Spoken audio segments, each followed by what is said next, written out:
by definition, I'm an optimist, so I believe we'll come through this, but it's certainly been a very unpleasant and nasty experience.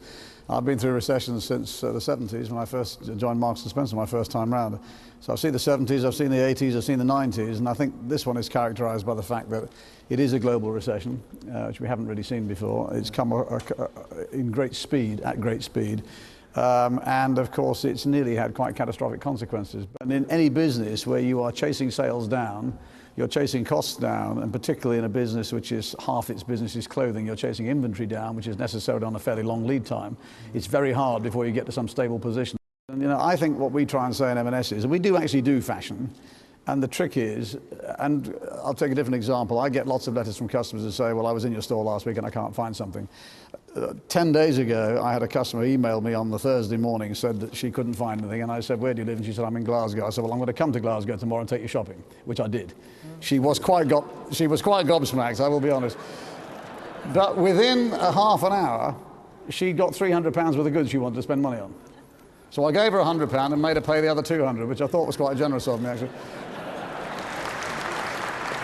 It wasn't me. I think it was John Sainsbury who came up with the phrase "retail is detail," and it's absolutely true. And you do need to be engaged in your business. You do need to take the pulse of it, and in a different way. The gentleman who was on just before me, talking about knowing what the current zeitgeist is, being in tune with what the latest film is, the latest music is, the latest colour is in terms of fashion, who went to what party and wore what.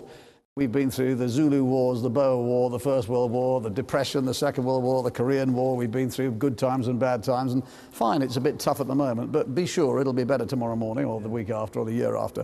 So we do have a sort of continuity. It wasn't me who came up with the phrase, but somebody said it in a meeting I was in the other day, and I've nicked it as one of my lines at the moment, which is, change is the new status quo.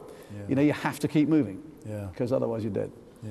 It isn't show, and the good news is that we started our Plan A 2 years ago. It's just had its second anniversary, and we said that we would invest £200 million over 5 years to do one of 5 things, which is to turn us carbon neutral by 2012, by sending no waste to landfill, by being more sustainable in the use of raw materials, by being more ethical in our trading, and we're very good, and teaching our customers or helping our customers and our staff live healthier lifestyles. The really good news is, despite the fact that we've got this temporary recession on, that by and large, apart from 10% of the population who are, extreme Luddites and don't believe, they probably still think the world's flat, who don't want to do anything, most of the population say, look, we do know, we do care, we do want to see what we can do. Preferably, we'd like to do something if it didn't cost us money, but even if it costs us a penny or two, we're prepared to listen. And I think that's important, and I think businesses need and have the responsibility, because of the place that we occupy in society, to do something. The government is in a slightly difficult position because the government wants to win elections, and it isn't a vote winner. So I think that's why it comes back to business and people, companies who are involved, if you like, throughout the interaction between people and business, to do something about it. And I think if you wait for the government to act and to lead, you're going to be a long time waiting. Truthfully, my career started when my father said to my mother one day that if that son of yours doesn't go out and do a job, I'm going to take his front door key off him, and that's. And I wrote to 25 companies. I sat down and I wrote 25 letters saying that I haven't done very much, but I'm hardworking and willing. And M&S were the first company to write back to me, the first company to offer me a first, second and third interview and offer me a job at the graduate starting salary, and I wasn't a graduate, and I took it. The corporate governance experts would tell us that being chairman and chief exec is not an ideal combination, but you make it work. Well, we made it work because of needs must, and this has been a controversial subject since last year when it happened. You cannot rely upon me to come to work every day with another good invention or another good idea. We do need to make sure that the whole of our business is, if you like, enthusiastic and empowered to come through with ideas and excitement.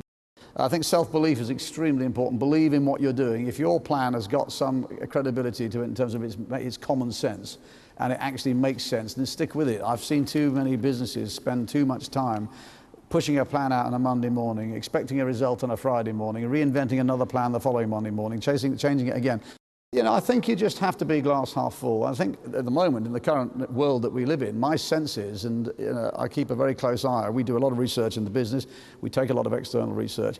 I mean, the fact of the matter is people are fed up with being fed up.